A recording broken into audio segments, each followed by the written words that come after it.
সাংবাদিক বাবুল রানার অকাল মৃত্যুতে শোকসভা অনুষ্ঠিত। টাঙ্গাইলের মধুপুর উপজেলা প্রেসক্লাবের সাধারণ সম্পাদক বাবুল রানার অকাল মৃত্যুতে শুক্রবার সন্ধ্যায় মধুপুর উপজেলা প্রেসক্লাব মিলনায়তনে এক শোকসভা অনুষ্ঠিত হয়। প্রেসক্লাবের সাধারণ সম্পাদক এবং মধুপুর বার্তা 24.com এর সহযোগী সম্পাদক মরহুম বাবুল রানার অকাল মৃত্যুতে এ সভার আয়োজন করেন মধুপুর উপজেলা প্রেসক্লাব ও মধুপুর বার্তা। আগস্ট মঙ্গলবার বিকেল 5:30 স্ট্রোক জনিত কারণে ময়মনসিংহ মেডিকেল কলেজ হাসপাতালে ইন্তেকাল করেন বাবুল রানা। মরহুমের স্মরণে 29 আগস্ট শোকসভা আলোচনা সভায় সভাপতিত্ব করেন প্রেসক্লাবের সভাপতি আব্দুল হামিদ। শোকসভা আলোচনা সভার শুরুর মরহুম বাবুল রানার নিজ এলাকা বাগবাড়ি তাদের পারিবারিক কবরস্থানে গিয়ে প্রেসক্লাবের সকল সদস্যরা মরহুমের কবর জিয়ারত করেন। জিয়ারত শেষ করে প্রেসক্লাবে এসে সকল সদস্য শোকসভায় অংশগ্রহণ করেন। কোরআন তিলাওয়াতের মধ্য দিয়ে শোকসভা শুরু হয়। শোকসভায় বক্তারা তাদের বক্তব্যে মরহুম বাবুল রানার অবদান শ্রদ্ধার সঙ্গে স্মরণ করেন। তারা বলেন, তিনি ছিলেন সাংবাদিকতার এক নিবেদিত প্রাণ। বাবুল রানা সত্য ও ন্যায়ের পথে অবিচল একজন সাংবাদিক ছিলেন।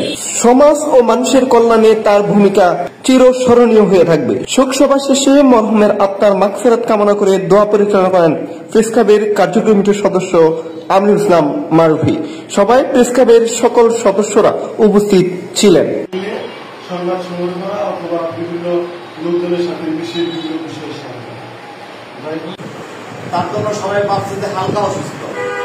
যাই হোক, বাবুল ভাই মারা গেল। মারা যাওয়ার পরে যখন আমি নিউজটা লিখি, তখন আমি লিখতে পারলাম না। তখন আমার মেয়ে লিখে দিয়ে আমি নিউজটা লেখাইলাম।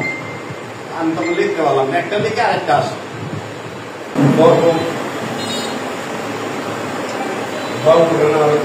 সবাই তাদের জন্য এই প্রেস ক্লাবকে এগিয়ে নেওয়ার জন্য, এই প্রেস ক্লাবকে সামনের দিকে এগিয়ে নেওয়ার জন্য এই বাবুল রানা ছিল অনেক ভূমিকা ছিল। যেমন এই রাত্রি 12টার সময় দেখা গেছে একটা সড়ক দুর্ঘটনা ঘটছে, সেখানে আমরা দুজন চলে গেছি। দিলাম বুধবার সকাল 11টায় মাঠে দিয়ে আমি ওই দিন আইন শৃঙ্খলা মিটিংয়ে উপস্থিত হলাম। আমার পাশে অনেকেই ছিল, তারা ঢুকে নাই। আমার বাম পাশে বসলাম, আমাকে বক্তব্য দেওয়ার জন্য সহকারী উপজেলা আমাকে বক্তব্য দেওয়ার জন্য বললেন, এই যথারীতি সুখ প্রস্তাব এনে আমি বক্তব্য দিয়ে আসবো। আসলে আজকে আমি কথা বলবো, কথা বলতেছি, কথা বলার মতো স্পিক আমার ভিতরে নাই। সাথী আমাদের বেদনা কতটুকু ভয়ানক এটা আমি এটা বুঝতেছি, যে একজন পরিপূরক সাথী যে কি জিনিস।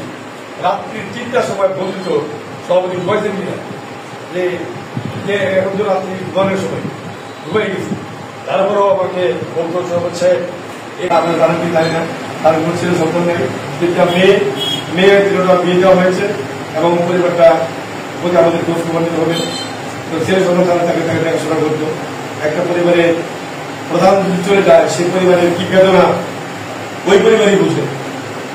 তো বাবুল রানা আমাদের শুধু এই প্রেস ক্লাবের একজন সম্পাদকই নয়, সে আমাদের একজন বন্ধু, আমাদের কারো ছোট ভাই, কারো বড় ভাই। আমরা আসুন আমরা মিলেমিশে এই বাবুল রানার পাশে দাঁড়াই এবং বাবুল রানা পরিবারকে সাহায্য সহযোগিতা হাত বাড়িয়ে দিয়ে তার পরিবারকে কিভাবে এগিয়ে নিতে পারি সেদিকে আমরা খেয়াল রাখবো। টিআরসির ট্রেনিং আমার দেওয়া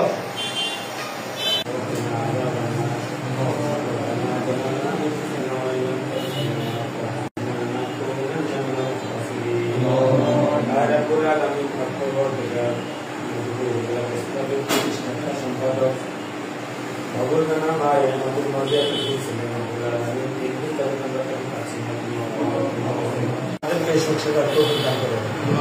তার যে আশা ছিল একটি মাদ্রাসা করার জন্য, তার সেই যত আশা আছে আরো ভালো ভালো আশা করবো আমরা যেন এই মঞ্জুর করে পাই। মরহুম বাবুল রানার স্মৃতি চির অম্লান হোক। মধুপুর থেকে তানবীর তৌসির, মধুপুর বার্তা 24।